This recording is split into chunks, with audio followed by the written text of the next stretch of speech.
안녕하세요. 저는 여주에 살고 있는 30대 중반 여자입니다. 결혼 2년 차 만에 이혼을 하게 될 줄 몰랐는데 차라리 잘 된 것 같아 속이 후련합니다. 남편과 결혼한 지 1년 만에 갑자기 잘 다니던 회사를 그만두겠다는 황당한 말을 꺼냈어요. 이유를 물어보니 바로 위 상사가 자기를 너무 힘들게 해서 그동안 스트레스를 받았다며 도저히 못 참겠다고 바로 퇴사했다는 한마디에 결혼을 한 지 얼마 되지 않았던 저는 남편에게 너무 큰 실망을 하고 말았네요. 당신, 나랑 결혼 전에도 다른 회사에서 상사와의 문제 때문에 일을 그만두지 않았어? 그런데 이번에도 그만두는 거야? 나랑 한마디 상의도 없이? 내가 회사에서 나오겠다는 건데 당신이랑 상의를 해야 되는 거야? 그동안 지속적으로 상사 때문에 스트레스 받고 있었다는 말을 했었잖아. 그럼 어느 정도는 준비하고 있었어야지. 나는 최대한 당신한테 어필했다고 생각했는데 다른 일자리 최대한 빨리 알아볼 테니까 걱정하지 마. 그런데 꼭 그런 표정을 보여야 돼? 당신 나한테 뭐라고 그랬어? 이번에 구한 일자리는 평생 다녀도 될 만큼 좋은 곳이라며. 회사 사람들도 다 잘 챙겨준다고 하더니만 이제 와서 한마디 말도 없이 이런 식으로 퇴사하면 당장 지출해야 되는 금전적인 부분들에 차질이 생기잖아. 내가 버는 돈만으론 부족하다는 거 몰라? 우리가 여유 있는 것도 아니고 이제 막 시작해서 대출도 상당히 많은 상태라 혼자선 감당이 안 된단 말이야. 젊은 나이도 아니고 30대가 넘어간 당신이 구할 수 있는 일자리가 얼마나 많다고 요즘 시기에 취직도 쉽지 않은데 너무 무책임한 행동을 한 것 같아. 상사랑 감정적으로 문제가 있으면 잘 풀면 되는 거잖아. 워낙 고지식한 사람이라 대화도 잘 안 통해. 당신은 내가 힘들어서 그만뒀다는데 그게 그렇게 마음에 안 들어? 이번 달 안에 새로운 일자리 구하면 되잖아. 남편은 자기의 마음을 알아주지 못한다면서 집에 들어왔다가 다시 밖으로 나가 버렸어요. 계획했던 일들이 퇴사를 함과 동시에 모든 게 무너져 버린 상태였죠. 한참의 시간이 지나고 들어온 남편은 술이 머리끝까지 취해선 자기 몸 하나 가누지 못해 방으로 들어가 쓰러져 잠이 들어 버렸고 아무런 걱정 없이 행동하는 남편의 모습이 너무 실망스러워 한숨만 나오게 되었네요. 결혼 초기부터 이런 일이 생기니 앞으로의 결혼 생활이 두려워지기 시작했어요. 그래도 집안의 가장인데 최대한 빠른 시일 내에 안정적인 일자리를 알아볼 거라 믿고 아무 말 없이 기다려왔었는데 집에서의 백수 생활은 생각보다 오래 걸리고 있었습니다. 저는 하루하루가 말라가는데 남편은 도통 일자리를 구할 생각을 하지 않고 있었어요. 결국 남편과의 갈등이 점점 깊어졌고 화가 올라와 버린 저는 남편에게 불만을 털어놓았습니다. 당신, 나랑 결혼한 이유가 뭐야? 집에서 게임만 하려고 나랑 결혼한 거야? 내가 벌어다 주는 돈으로만 먹고 살려고 나 속인 거냐고. 이건 충분한 이혼 사유 해당되는 거 알지? 나한테 어떤 상황인지 말도 안 해주고 밖에서 힘들게 일하고 퇴근하면 당신은 맨날 게임이나 하고 있는데 내 속이 지금 얼마나 타들어가는지 알아? 계속 이런 식이면 우리 같이 살아갈 수가 없어. 당신이 생각하는 결혼 생활이 이런 건 아니잖아? 앞으로 어떻게 할 건지 확실하게 말을 해봐. 내가 하루 종일 놀았을 것 같아? 나도 이리저리 일자리 알아보고 있다가 잠깐 머리 좀 식히려고 게임 좀 했던 것뿐인데 당신이 앞뒤 상황을 모르니까 내가 하루 종일 노는 것처럼 보이는 거야. 몇 군데 면접 자리 알아놨으니까 좋은 결과 있으면 알려줄게. 사람이 너무 조급하면 하던 일도 제대로 못하게 된다고. 침착하게 좀 기다려봐. 나도 적은 나이 아니라는 거 잘 알기 때문에 최대한 신중하게 결정하려는 거니까 숨 막히게 계속 뒤에서 긁어대면 금방 지친다고. 그럼 면접 자리 잡혀 있는 거 나한테 확인을 좀 시켜줘봐. 당신이 나한테 믿음을 주지 않으니까 내가 불안해서 그래. 어디 면접 보는 건데? 남편은 제 말이 끝나자마자 보여주었는데 3군데의 면접 일정을 잡아놓은 상태였어요. 그걸 본 저는 안심이 되었고 남편도 어느 정도는 생각이 있는 줄 알았습니다. 그런데 다음날 퇴근을 하고 들어왔는데 남편은 전날과 똑같은 모습을 하고 있었습니다. 그날 전화 한 통 없어서 걱정을 하고 있었는데 아무것도 하지 않고 그냥 TV만 보고 있길래 면접은 어떻게 됐냐고 물어보니 아무 말도 하지 않더라고요. 면접 보러 가는 날 아니냐고 다시 되묻자 남편은 3군데 다 마음에 들지 않았다면서 한껏 기대에 부풀었던 저를 힘 빠지게 만들었네요. 그날 잘 먹지 않았던 술까지 먹게 되었고 남편은 제 눈치를 살피기 시작했어요. 최대한 빠른 시일 내에 다시 알아보겠다며 신중할 필요가 있어서 그런 거라는 말을 했지만 남편에 대한 믿음은 날이 가면 갈수록 바닥으로 떨어지고 있었습니다. 그렇게 또 다시 하루 이틀이 지나고 어느새 한 달이 훌쩍 넘어가 버렸네요. 그런데 시댁에 모임이 있어 주말에 잠깐 다녀와야 했는데 남편이 갑자기 제 손을 잡았어요. 뭐 하는 거야? 나 지금 당신 손 잡을 기분 아니니까 이거 놓고 얘기해. 뭘 바라는지 모르겠지만 이런다고 내 마음 전혀 풀리지 않아. 갑자기 왜 그러는 건데? 일단 들어가기 전에 당신이랑 먼저 해결해야 될 문제가 있어. 나 지금 퇴사한 지 꽤 됐잖아. 그런데 아직까지 이 사실을 우리 부모님께선 알지 못하셔. 내가 퇴사했다는 말이 부모님 귀에 들어가면 오래간만에 얼굴 보는데 기분이 안 좋으실 거 아니야. 그러니까 당신이 입단속만 잘해줬으면 좋겠는데. 그렇게 해줄 수 있지? 내 기분이 안 좋은 건 생각도 안 하고 아버님, 어머님 걱정하시는 건 마음에 걸리나 봐. 그럼 약속 하나만 해줘. 당신 퇴사한 거 말하지 않을 테니까 최대한 빨리 일자리 알아보고 안정적인 삶을 다시 되찾았으면 좋겠어.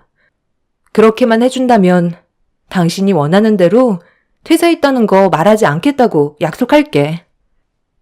남편은 저에게 최대한 빠른 시일 내에 취업을 하겠다는 약속을 했고 그렇게 확답을 받은 뒤에 시댁 현관문을 열며 들어갔네요. 이미 상당히 많은 식구들이 한자리에 모여서 즐겁게 대화를 주고받고 있었어요. 저희 부부를 보자마자 시댁 식구들이 반겨주시길래 표정 관리하면서 아무 일도 없었다는 듯 행동을 했네요. 그렇게 모두가 즐거운 식사 자리를 끝낸 뒤 함께 모여 그동안 제대로 나누지 못했던 대화를 주고받고 있었는데 큰형님이 저희 부부는 어떻게 살고 있냐는 질문을 했어요. 둘이 결혼한 지 벌써 1년이나 지났는데 요즘도 연애했을 때랑 똑같아? 보통 결혼하면 환상이 깨져버린다고 하잖아. 우리는 서로 못 잡아먹어서 난리지만 동서랑 서방님은 한창 깨가 쏟아질 때잖아.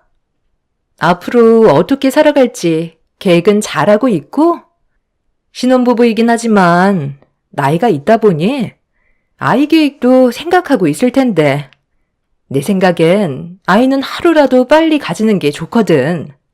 나이가 들어갈수록 아이를 가지는 것도 힘들지만 키우는 것도 많은 어려움들이 생길 거야. 저희도 다 생각하고 있어요. 아이도 계획하려고 준비 중이고요.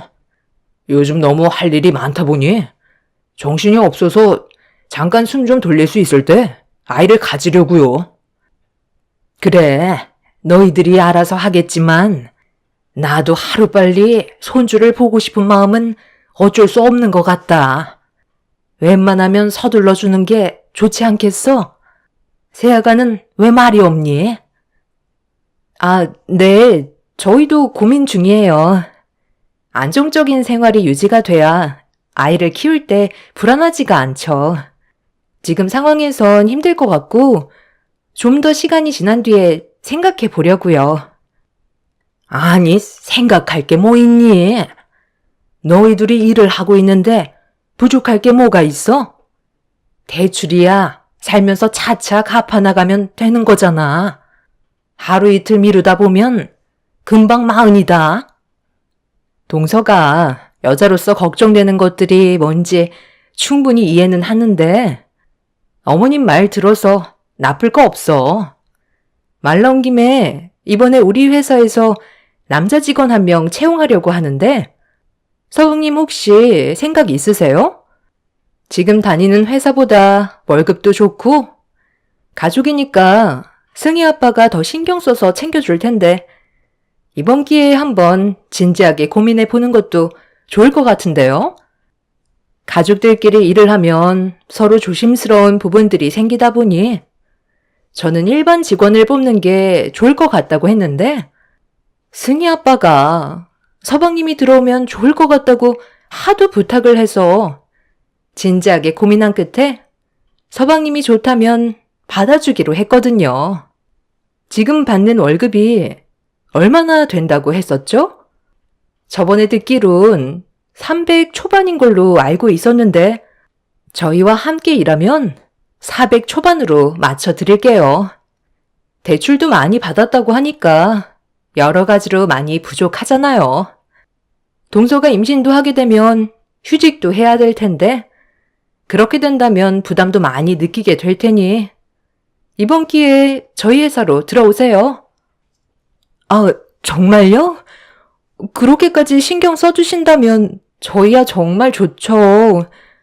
솔직히 빚도 적지 않은 상황에서 허덕이고 있는데 아이까지 생기면 더 힘들어지니까 빚을 어느 정도 갚고 난 이후에나 여유가 생기면 아이를 가질 생각이었거든요. 저희가 지금 상황에서 가릴 처지는 아니잖아요. 최대한 빨리 정리하고 들어가면 되겠어요. 아니, 지금 그냥 밑으로 들어가서 일을 하란 말이야? 그게 얼마나 불편한 일인 줄 알아? 원래 남보다 가족이 더 불편하고 힘든 거야. 지금 당장 결정은 힘들 것 같은데? 형수님이 저희 걱정해 주시는 건 고마운데요. 그동안 사람 써보셔서 알잖아요. 서로 불편한 일 만드는 계기가 될 수도 있는 거라고요. 저는 좀 더 생각을 해볼게요. 남편의 말을 듣는 순간 화가 머리끝까지 올라가서 남편과 잠깐 대화 좀 하겠다며 뒷마당으로 끌고 갔어요. 제가 왜 화를 내고 있는지 전혀 알지 못하더라고요. 그래서 퇴사한 마당에 가릴 게 뭐가 있냐며 좋은 기회니까 형님 회사에 들어가 일하는 게 좋겠다고 했는데 남편은 제 말을 듣고 싶지 않았는지 고개를 돌려 버렸습니다. 당신 지금 제정신이야? 우리가 어떤 상황인지 뻔히 알면서 지금 그런 말이 나와? 고민할 게 뭐가 있어? 내일부터 당장 형님 회사로 들어가도록 해. 싫다니까? 그렇게 되면 얼마나 눈치가 보이는 줄 알아? 아무리 지금 상황에 돈이 궁하다 해도 이건 진짜 아니야. 나 스트레스 받는 거 보고 싶어? 집안의 가장이라는 사람이 왜 이렇게 대책 없이 행동하려는 건데? 다른 회사에 입사해도 남 눈치 보는 건 똑같아. 달라지는 건 없다고. 그래도 가족 밑에서 일을 하는 게 훨씬 더 좋은 점이 많은 거라고. 당신이 열심히만 하면 더 많은 것들을 챙겨주신다는데 그깟 자존심이 그렇게 중요해? 나랑 미래에 태어날 아이 생각은 해야 할 거 아냐. 당신 원래 이런 사람이었어? 이런 식으로 가정을 꾸리며 살고 싶은 거냐고. 나는 안정적인 삶을 살고 싶은 것 뿐이라고. 아, 그래, 알았어. 흥분하지 말고 좀 침착해. 이러다 우리 가족들 다 듣겠다. 내가 며칠만 생각해보고 다시 얘기해 주도록 할게. 그러니까 이제 그만해. 저는 남편을 도저히 이해할 수가 없었어요. 일을 그만둔 지 한 달이 넘어가고 2달째인데 변화되는 건 하나 없이 집에서 게임만 하면서 숟가락으로 밥을 퍼서 먹여주겠다는 걸 거절한 남편이 너무 실망스러웠습니다. 남편은 시댁 식구들이 자기가 퇴사한 걸 듣게 될까봐 눈치를 보며 저를 진정시켰고 며칠 이내로 답을 주겠다면서 급하게 시댁으로 들어가 버렸네요. 화가 머리끝까지 올라온 상태라 흥분을 가라앉히지 못한 저는 한참 동안 밖에 있다가 다시 시댁으로 들어가게 되었고 남편은 저와 대화한 게 아무렇지도 않은 듯 시댁 식구들과 웃고 떠들고 있었어요. 그렇게 시댁에서 힘들게 표정 관리만 하다가 집으로 돌아왔고 남편과는 냉전 사이가 되어 버렸네요. 며칠 이내로 결정을 내서 답을 주겠다는 말에 믿고 기다렸는데 저에게 아무런 말도 하지 않길래 다시 제가 물어보고 말았어요. 며칠 전에 나한테 답을 준다고 하지 않았어? 왜 아직까지 아무 말도 하지 않는 건데? 벌써 3일이나 지났다고. 당신 일하기로 결정 아직 못한 거야? 아, 그거? 얘기 벌써 끝났는데? 그냥 안 하기로 했어. 내가 원하는 일을 하는 게 훨씬 더 적합할 것 같거든. 그래야 오래 일을 하지. 형 밑에서 일을 하다가 체질에 안 맞아서 금방 그만두면 그게 더 손해잖아? 그러니까 나 믿고 조금만 기다려줘. 최대한 서둘러서 좋은 일자리 구해보도록 할게. 실망하지 않았지? 며칠간 고민하고 결정했다는 남편의 말 한마디는 저를 좌절시키고 말았어요. 그리고 그때 드는 생각이 이 사람과의 미래는 힘들 것 같다는 판단을 하게 되었고 어느 정도 마음의 정리가 되어가기 시작했어요. 함께 힘을 모아 앞으로의 인생을 열심히 살아가겠다는 의지를 보여주지 않는 사람과는 행복을 찾을 수 없을 것 같아 남편에게 마지막이라는 말과 함께 우리의 관계가 위태롭다고 하자 남편은 걱정하지 말라면서 제가 가지고 있는 걱정거리들을 전부 없애준다고 큰 소리를 쳤습니다. 그동안 함께했던 모든 날들을 정리할 마음으로 남편에게 주었던 기회이기 때문에 실망을 안겨주지 않길 간절히 바라고 있었습니다. 그날 이후 저에게 열심히 면접을 보러 다니고 있는 모습들을 꾸준하게 보여주었고 무엇을 하고 있는지 궁금해서 전화를 해보면 곧 면접을 보러 들어간다며 남편은 제 마음을 알아주기라도 한 듯 달라진 모습을 보여주기 시작했어요. 활동적으로 바뀐 모습에 굳어져 있던 제 마음이 조금씩 녹아내리고 있었는데 전화 한 통이 왔어요.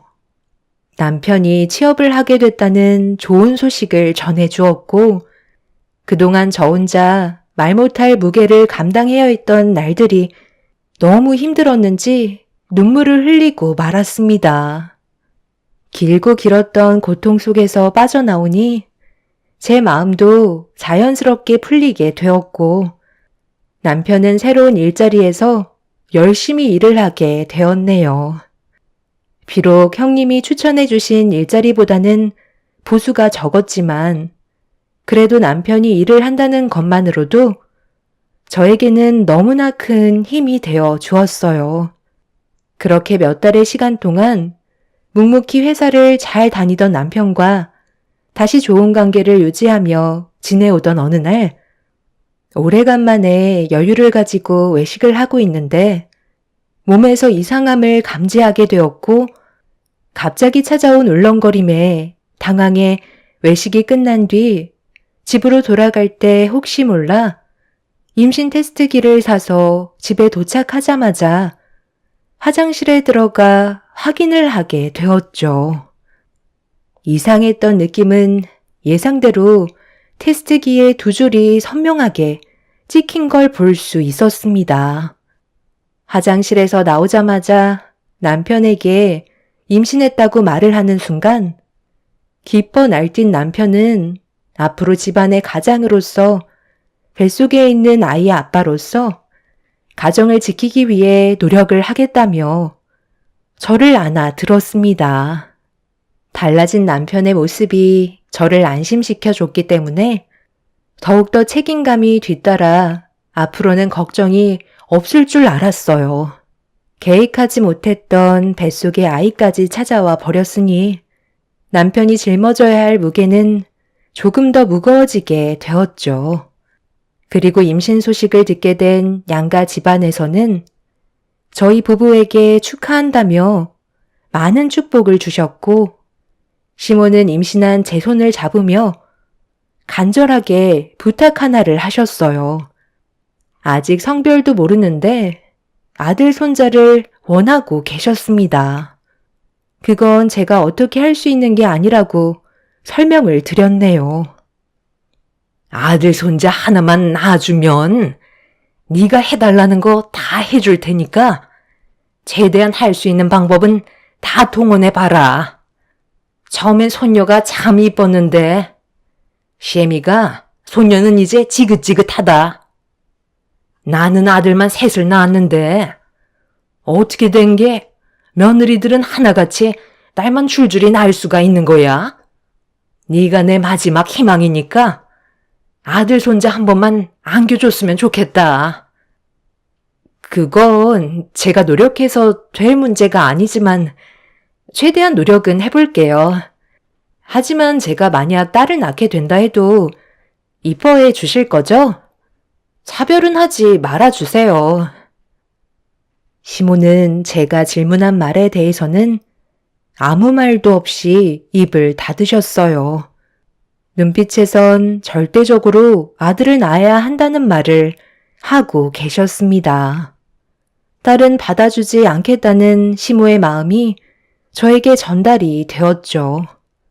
임신을 했는데 여러 가지 복합적인 감정이 또 다른 걱정거리를 만들게 될 거라곤 예상하지 못했지만 50%의 확률이기 때문에 가족의 평화를 위해선 아들이었으면 좋겠다는 마음이 조금 더 크게 작용했던 것 같네요. 그렇게 시모의 사랑을 한 몸에 받으며 잘 지내오던 어느 날 몸이 점점 무거워지기 시작하면서 회사를 다니는 거에 어려움을 느끼기 시작했어요. 하루 종일 앉아서 일을 해야 되는 상황이라 불편한 점들이 많아지고 있었죠. 아이와 저를 위해 당분간 휴직계를 내야 할 것 같아 제 고민을 남편에게 털어놓으려 하는데 퇴근하고 들어온 남편이 흥분을 가라앉히지 못한 채 화를 내고 있었어요. 그런 모습을 본 저는 당황해서 무슨 일 때문에 그러는 거냐고 물어보자 남편은 또다시 회사에서 나왔다는 충격적인 말을 꺼내었네요. 뭐라고? 아니, 다닌 지 얼마나 됐다고 왜 또 퇴사를 하는 건데? 이제 겨우 6개월 지났다고. 웬만하면 그냥 다니지. 꼭 퇴사를 해야만 하는 이유가 있었던 거야?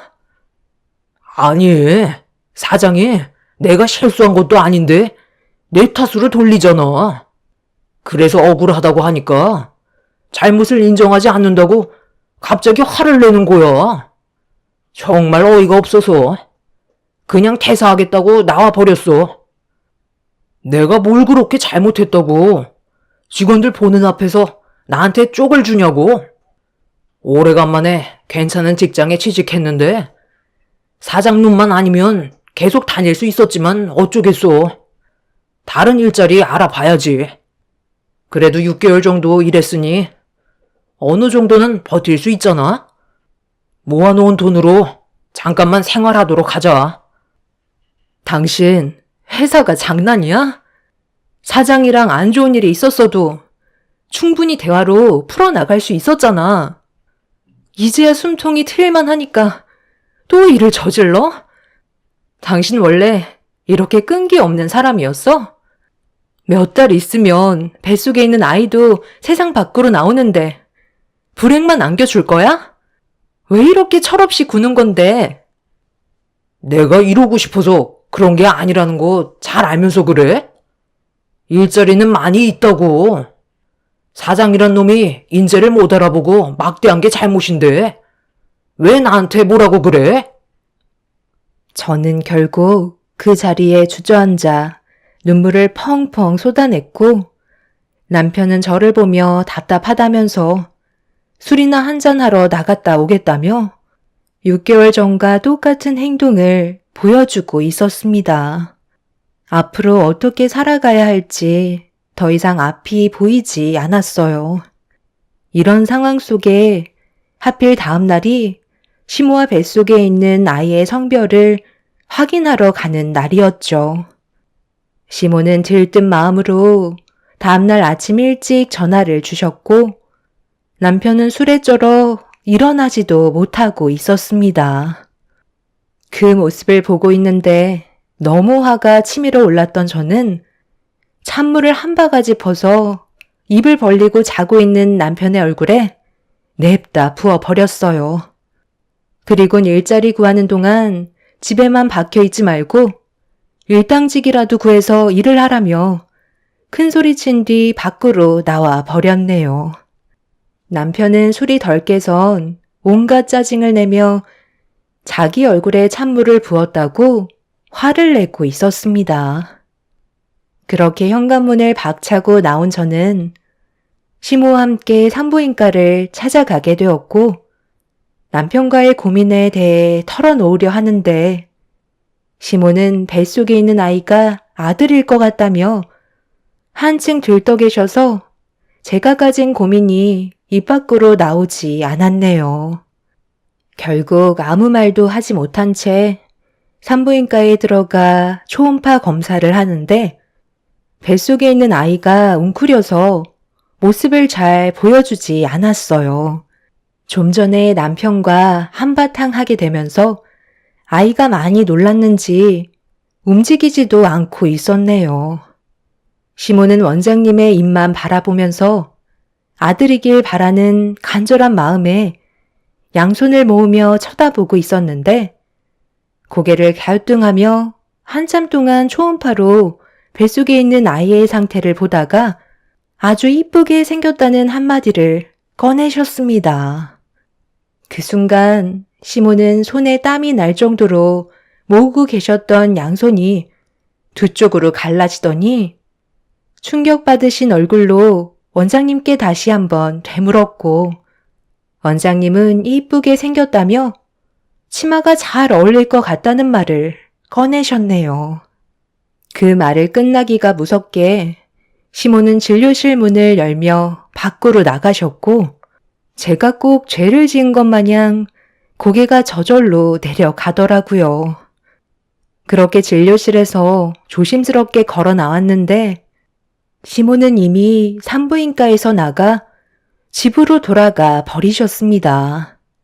그날 이후 시모는 저를 대하는 태도가 180도 달라지셨고 남보다 못한 존재로 추락하고 말았네요. 결국 이런 시모와 남편과의 문제점들이 저를 더 이상 버티지 못하게 만들었어요. 남편은 똑같은 패턴으로 생활을 하고 있는 게 너무 한심해 보여 집에 있는 컴퓨터를 전부 부숴버렸습니다. 노발대발하며 난리친 남편은 그날 이후 집에는 잘 들어오지 않았고 이제는 아예 일자리도 알아보려 하지 않았어요. 더 이상은 안 되겠다 싶어 이혼을 결정하게 되었죠. 어디서 무얼 하는지 남편은 새벽에 잠깐 집에 들어와 샤워하고 옷만 갈아입은 채 다시 밖으로 나갔어요. 제가 이혼 준비를 하고 있다는 건 꿈에도 모른 채 말이죠. 그렇게 하나하나 준비해가며 앞으로 있게 될 일들에 대해 계획을 세우고 있는데 어느 날 변호사 사무실에서 볼일을 마치고 집으로 돌아가려고 밖으로 나오던 도중 카페가 앞에 보이길래 단 게 먹고 싶어 과일 주스 하나 먹으려고 카페 문을 열고 들어갔어요. 그렇게 생과일 주스 한 잔을 건네받은 뒤에 몸을 돌렸는데 그 순간 제 앞에 시모가 저를 바라보고 계셨네요. 너무 갑작스러운 상황이라 흠칫 놀라며 어색한 인사를 드리는 사이 시모는 제 손에 들고 있던 명세서와 카드를 낚아채셨고 결제 내역을 확인하시곤 눈이 휘둥그레지셔서는 저한테 막말을 퍼부으시더니 자기 아들이 힘들게 벌어모은 돈으로 제 배만 불린다며 많은 사람들 보는 앞에서 만삭인 제 뺨을 명세서로 사정없이 내려치셨어요. 너무 놀라 뭐 하시는 거냐고 소리를 지르자 딸이라서 딸기 주스를 시켜 먹냐는 어이없는 말을 꺼내시더니 제 손에 들고 있던 주스를 빼서 뚜껑을 열은 뒤 머리 위로 부어 버리셨네요. 지금 이게 뭐 하시는 거죠? 뱃속에 있는 아이가 딸이라고 한순간에 이렇게까지 변하실 줄은 정말 몰랐네요. 그리고 그 카드 그 사람 거 아니거든요? 각자 일하면서 모은 월급 중에 일부를 나눠서 생활비를 넣어둔 카드라고요. 그런데 그 안에 있는 생활비가 지금은 제가 벌어모은 돈으로만 꽉 차 있다고요. 어머님이 그렇게 아끼시는 아들이 지금 뭐라고 다니는 줄 아세요? 저랑은 한마디 말도 없이 퇴사해서 그동안 벌은 돈으로 흥청망청 쓰면서 집에는 들어오지도 않고 있다고요. 저번에 형님이 그이한테 같이 일하길 원했었죠? 그때도 퇴사한 상태였어요. 지금까지 제 속이 얼마나 타들어갔는지 아세요? 그런데 어머님은 뱃속에 있는 아이가 딸이라고 저를 이런 식으로 대하시면 제가 가만히 있을 것 같아요? 방금 하신 행동에 대해서는 그냥 넘어가지 않을 거예요. 너 방금 뭐라고 그랬니? 내 아들이 지금 백수라는 거야? 그걸 왜 이제야 얘기하는 건데? 미리 말을 했다면 이런 일도 없었을 거 아니야? 제가 고민거리를 털어놓고 싶어도 그이가 어머님 걱정하실까봐 말하지 말라고 했었어요. 그런데 지금은 상황이 달라졌으니 전부 다 얘기하는 게 좋겠죠. 저 그이랑 이혼하기로 결정했어요. 지금 변호사 사무실 다녀오는 중이고 제가 받은 상처와 손해에 대해 소송 걸기로 했으니까 그런 줄 알고 계세요. 아, 그리고 하나 말씀 안 드린 게 있는데 어머님이 그날 산부인과에서 딸이라고 저만 버려두시고 집에 돌아가셨죠? 그때 원장님께서 곧바로 나오시더니 뭐라고 하셨는 줄 아세요? 뱃속에 있는 아이가 치마가 아닌 바지를 입어야 할 것 같다며 다시 정정해 주셨어요.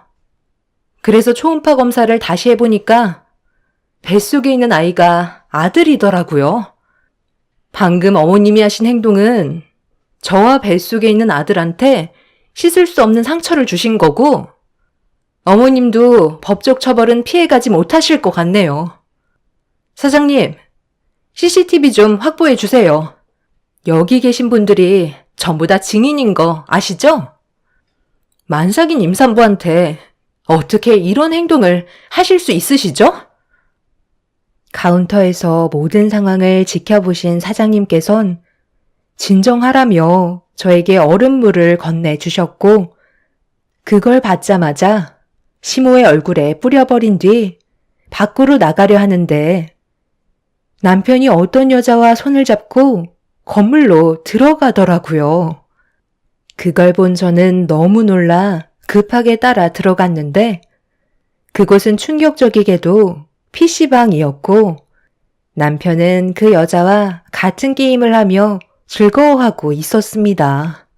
저를 뒤따라온 시모는 자기 아들의 행동에 엄청난 실망을 했는지 남편의 머리끄덩이를 잡고 PC방에서 난리를 치고 말았네요.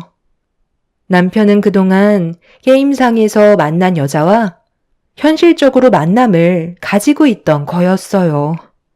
결국 이런 충격적인 사실들이 전부 밝혀지면서 더 이상 용서받을 수 없는 상황까지 오고야 말았네요. 저는 남편에게 이혼 위자료에 소송을 걸었고 게임상에서 만났다던 여자에게도 상간녀 소송을 진행하게 되었네요. 그리고 임산부인 저를 함부로 대했던 시모에게도 제가 받은 상처에 대한 정신적인 손해배상을 요구하게 되었어요.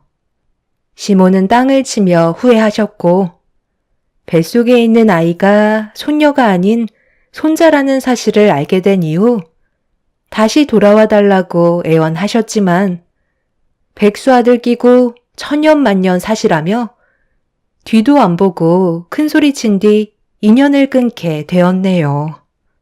그날 이후 시모의 집안에는 역풍이 불었고 남편은 자기 인생 알아서 하겠다며 개차반같이 살다가 게임에서 만난 여자와 오토바이를 타고 가다가 큰 사고가 나게 되면서 현재 혼수 상태에 빠졌다고 합니다. 깨어나지 못하는 상황이 되자 시모는 다시 저에게 찾아와 제 목소리를 들어야 그 사람이 일어날 수 있다며 저를 데리고 병원을 가고 싶어 합니다. 부모님께선 절대적으로 반대를 하셨지만 시모는 최근까지 저희 집에 찾아오셔서 부모님께 용서를 구하며 저를 데리고 병원에 함께 가길 원하고 계시네요. 제 목소리를 들으면 분명 눈을 뜰 수 있을 거라고 믿고 있는 것 같아 보였어요. 하지만 부모님께서도 남편과 시모의 행동에 너무 큰 실망을 하셔서 더 이상 얼굴을 마주하지 않으십니다. 비록 제 인생에 삐걱거림이 있었지만 두 번의 불행은 없을 것 같네요.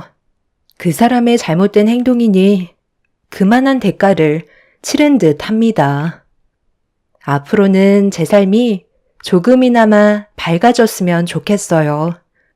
건강하게 태어난 아들과 함께 남은 인생 열심히 살아가도록 하겠습니다. 제 사연 들어주신 분들 정말 감사합니다. 안녕하세요. 저는 45살 남자입니다. 그동안 참고 살아오면서 여러 번 말을 했었고 사람으로서 그렇게 하면 안 된다고 경고를 줬는데 결국 처가에서는 제 말을 무시했고 그에 따른 결과를 온몸으로 떠안아야만 했습니다. 저희 집안도 그렇고 처가 집안도 못 사는 형편은 아니에요. 넉넉한 집안들이라 금전적으로 부족함 없이 살아오면서 아내와 평범한 결혼 생활을 유지해 오고 있었습니다.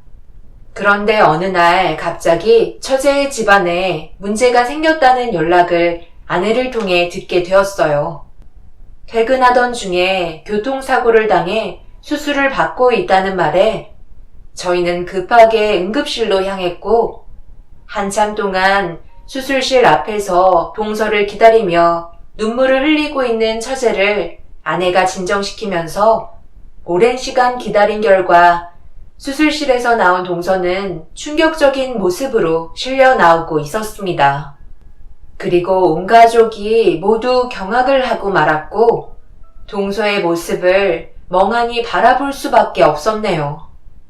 교통사고로 인해 두 팔이 사라져버려 의사에게 물어보니 양팔만 잃은 것만도 감사하게 생각해야 한다며 이것 또한 기적이라는 말을 해왔네요.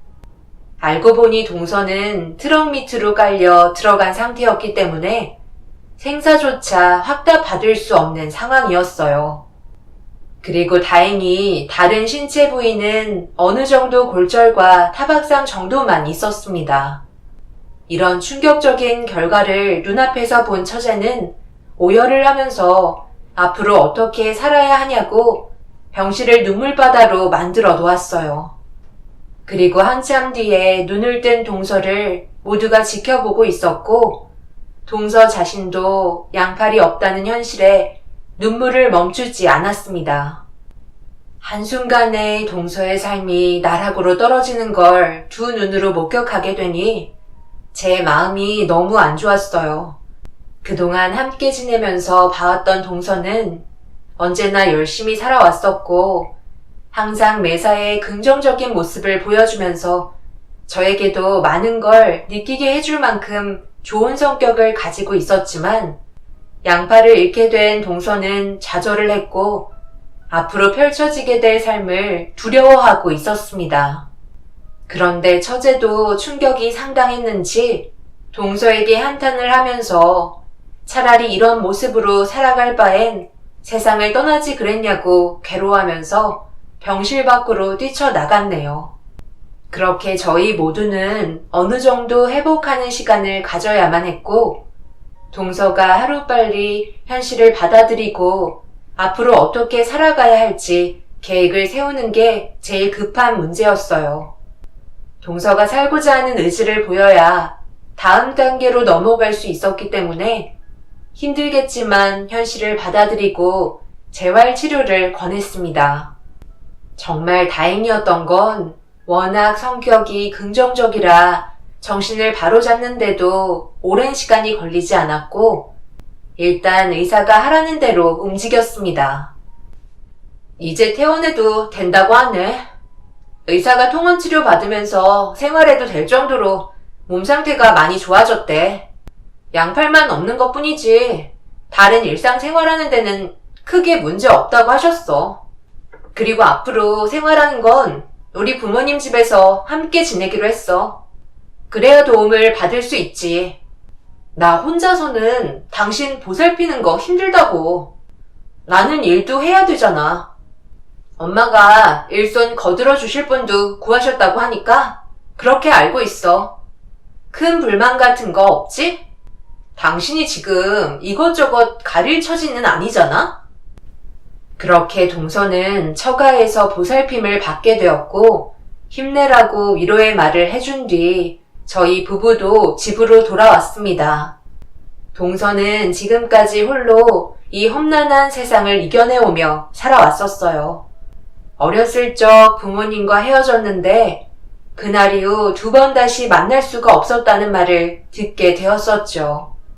동서의 과거를 전부 다 알 수는 없지만 그동안 살아오면서 악착같이 돈 벌어 자수성가했고 그 결과 남들의 부러움을 살 정도로 부유한 삶을 살아왔었습니다.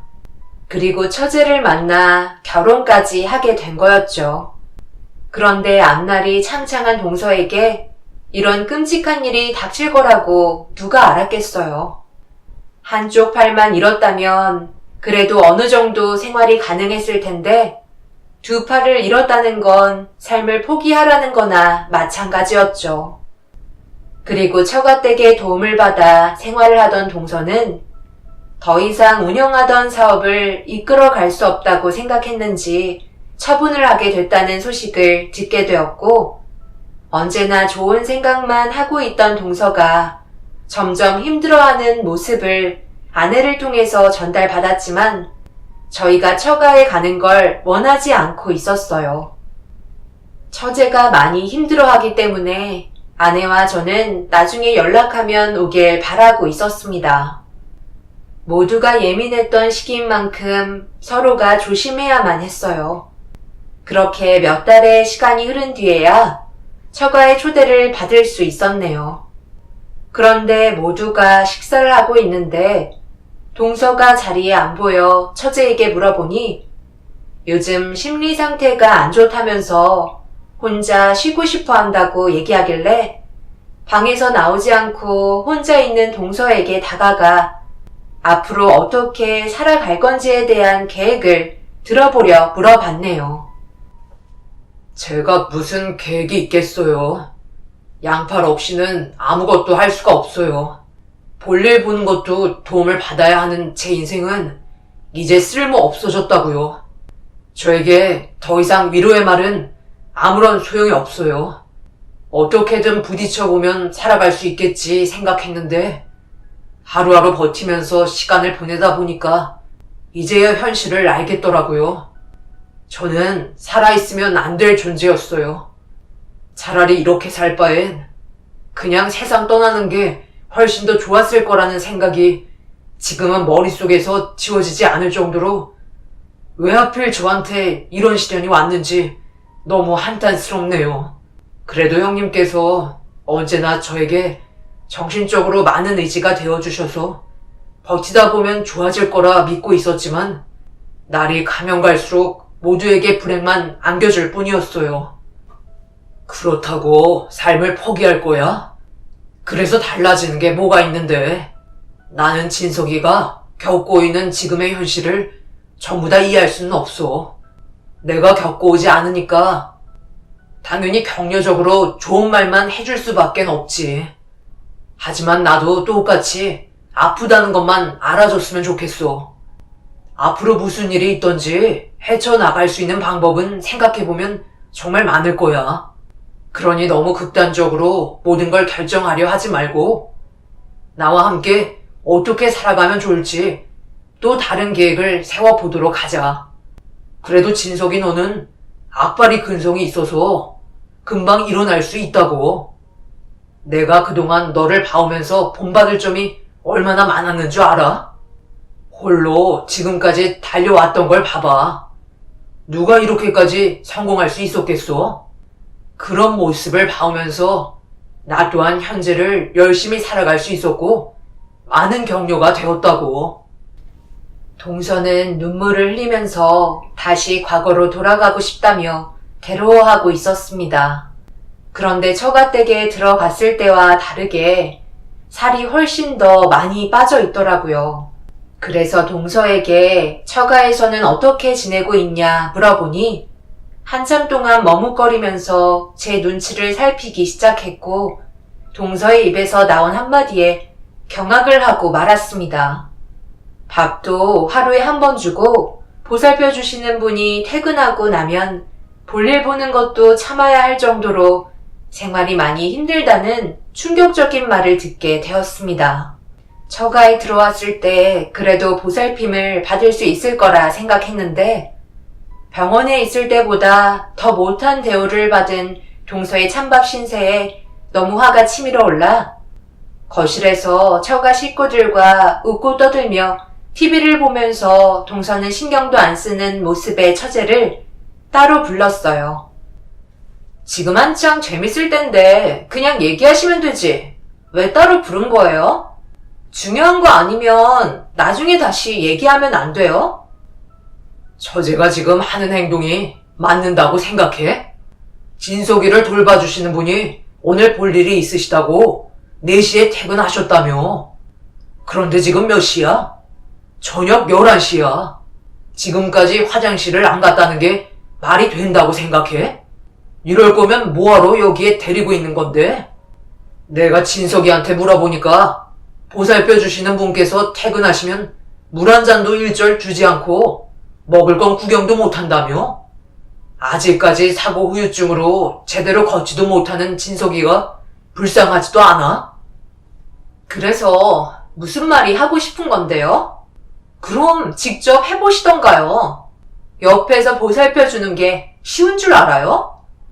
많이 먹으면 뭐해요? 화장실만 많이 가지. 뒤처리해주는 게 얼마나 곤욕스러운데요? 데리고 사는 것도 감사하게 생각해야 한다고요. 처제, 그렇게 안 봤는데 원래 이런 사람이었어? 처제는 남이 아니라 동서의 아내라고. 둘이 사랑해서 결혼한 거 아니야? 형부야말로 원래 이렇게 오지랖이 넓은 사람이었어요? 제가 방금 뭐라고 그랬어요? 저 인간 보살펴주는 게 힘들다니까요? 그럼 직접 하시던지요. 우리도 최선을 다하고 있는데 도대체 뭐가 문제예요? 항상 뒤에서 온갖 착한 척은 혼자서 다 하고 실질적으로 해주는 건 아무것도 없잖아요. 제발 적당히 좀 하세요.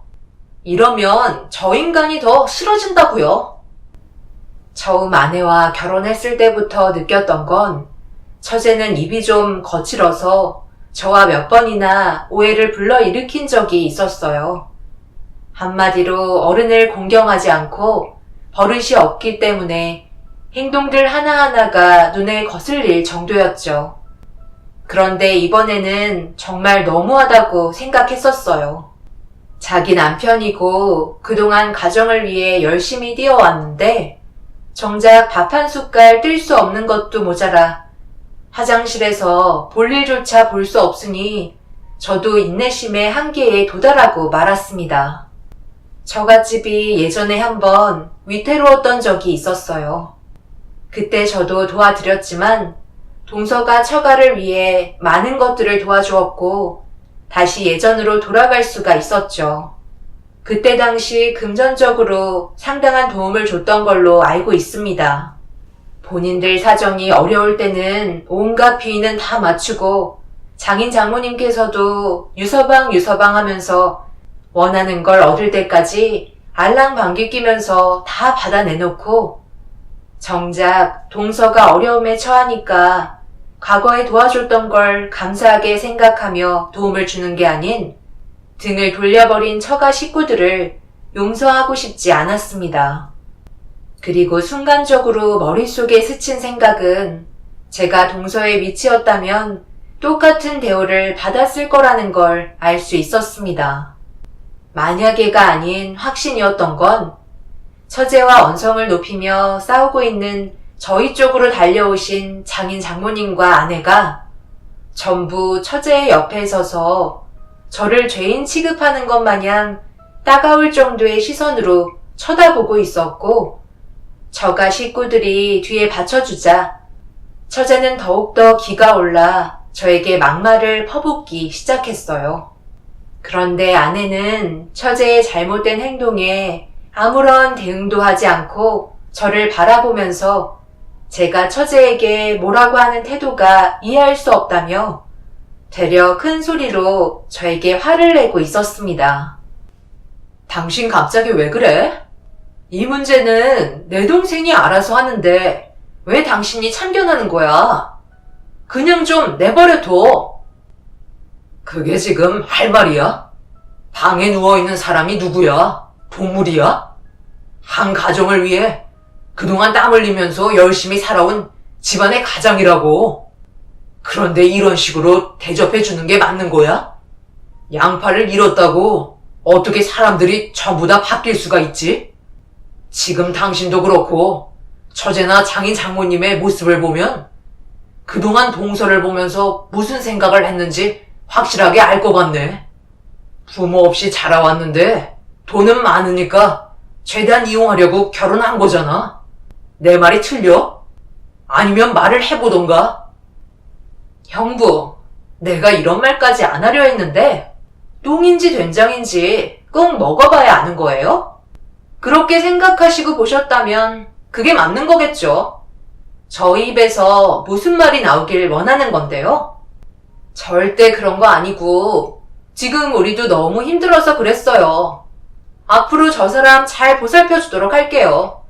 당연히 우리가 받아먹은 게 많으니 이 정도 희생은 받아들여야죠. 이런 말을 듣고 싶으셨어요? 언니는 어떻게 형부랑 지금까지 먹고 살면서 애까지나 결혼 생활을 유지한 거야? 나보다 언니가 더 대단한 것 같아. 정작 와이프인 내가 가만히 있는데 조용한 집구석에 불을 지피고 있어. 이건 자네가 잘못했네. 우리가 유서방에게 그동안 얼마나 노력하면서 희생했는 줄 아나? 그런데 말버릇이 그게 뭐야?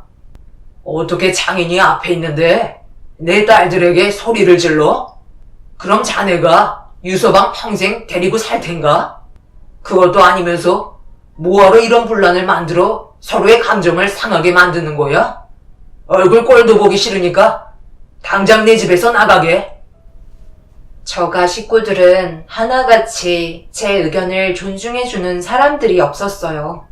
발은 안으로 굽는다고 결국 제 아내까지 처제의 편에 서서 저를 이상한 사람 취급하며 이해할 수 없다는 듯 쳐다보았고, 동서가 이런 식으로 대우를 받는 건 타당하지 않다고 생각해 제가 보살펴 주겠다며 소리를 지른 뒤 방에 들어가 동서를 휠체어에 앉힌 뒤 화장실부터 들어갔습니다. 그렇게 볼일을 보게 하고 뒤처리까지 깔끔하게 처리해주자 처제와 장인 장모는 얼마나 갈 것 같냐고 저를 바라보며 비웃고 있었네요. 당신 미쳤어? 지금 이게 뭐 하는 짓이야? 제발 적당히 좀 하라고. 내가 왜 이런 꼴을 봐야 하는 건데? 왜? 내가 부끄러워? 당신은 볼일 안 봐? 먹고 싸고 하는 건 다 똑같아. 그게 뭐 어때서? 혼자서 고결한 척 하지 마. 당신 것도 더러운 건 마찬가지니까. 하여간 있는 것들이 더하다니까. 돈도 많으면서 사람도 충원해서 야간에도 도와주실 수 있는 분들 구하면 되는걸. 그거 아까워서 이런 식으로 행동해? 내가 데려갈 테니까 그런 줄 알아. 뭐라고? 정말 갈 때까지 가자는 거야? 내 집에서 왜 이런 꼴을 봐야 하는 건데? 정말 이런 식으로 할 거야? 당신도 똑같아. 그래도 나랑 같은 의견일 줄 알았는데 정작 처제 편을 들었잖아. 내가 만약에 동서와 같은 처지였다면 똑같이 이렇게 했을 거 아니야? 내 말이 틀려? 왜 아니라고 바로 대답을 못해? 우리가 부부 맞냐? 나는 그동안 빈 껍데기랑 살아왔던 것 같다. 속이 알찬 여자랑 살았어야 했는데 그렇게 하지 못한 내 잘못인데 어쩌겠어. 여기까지 해야지. 그럼 애들은? 당신은 왜 하나만 생각하고 둘은 몰라?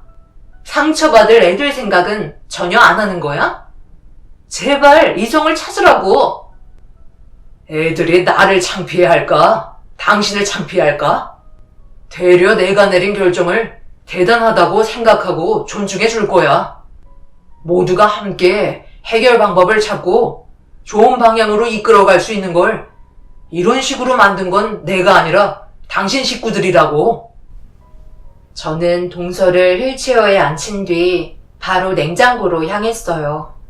그리고 먹을 수 있는 것들을 죄다 꺼낸 뒤 동서에게 밥까지 떠먹여줬고, 장인 장모는 어이가 없다는 듯 혀를 차며 저에게 정신 나간 놈이라고 이상한 사람으로 취급하셨습니다. 그렇게 동서에게 밥을 먹인 뒤 현관으로 나가려는데 처제가 저와 동서를 멈춰 세웠어요. 그리고 동서의 얼굴에 서류 봉투 하나를 던졌습니다. 제가 주워서 확인해 보니 서류 봉투 안에 있던 건 이혼 서류였고, 현관문을 나가는 순간 바로 이혼 절차 밟을 거라며 말도 안 되는 협박을 하고 있었습니다. 그래서 동서에게 다시 방으로 들어갈 건지 아니면 저와 밖으로 나갈 건지 물어보자마자 동서는 조금의 고민도 하지 않고 이혼하겠다는 말과 함께 밖으로 나가자며 처제의 얼굴은 보지도 않았네요. 그래서 휠체어를 잡고 현관으로 나가려는 순간 아내가 비명을 지르며 나가면 절대로 끝이라고 하길래 아내에게 한마디 했습니다. 당신은 나를 사랑한 게 아니라 우리 집안의 돈을 사랑했던 거겠지. 끝이라고 말하면 내가 무서워할 줄 알아? 당신 말고도 세상에 여자는 많아. 내가 굳이 당신이랑 함께할 이유가 없다는 거야. 장인 장모님이 저렇게 나오시는데 당신이랑 처제가 뭘 보고 배우겠어? 이혼 절차 밟을 테니까 우리 인연은 여기까지 하는 걸로 해. 최대한 빨리 정리해 줄 테니까 당신도 다른 남자 만나서 새삼 찾아. 그게 우리한테는 제일 좋은 선택일 것 같다. 왜 당신만 생각하는 건데? 내 입장도 봐줘야 할 거 아냐. 이대로 나랑 인연 끝내면 정말 행복하게 잘 살 수 있을 것 같아? 당신과 함께한 내 인생은 그럼 어쩌라는 거야? 양팔 잃은 저 장애인 때문에 내가 왜 이런 말도 안 되는 일을 겪어야 하냐고. 더 이상 들어줄 가치도 없는 여자인 것 같아 두 귀를 닫고 휠체어를 밀며 밖으로 나왔습니다. 그렇게 동서를 차에 태운 뒤 답답한 마음에 바닷가를 찾아 한참 동안 바람을 쐬고 부모님 댁을 찾았네요. 그리고 그동안 있었던 일에 대해 동서에게 물어보니 그때 당시 말하지 못했던 일들이 훨씬 더 많았다는 걸 알 수 있었습니다.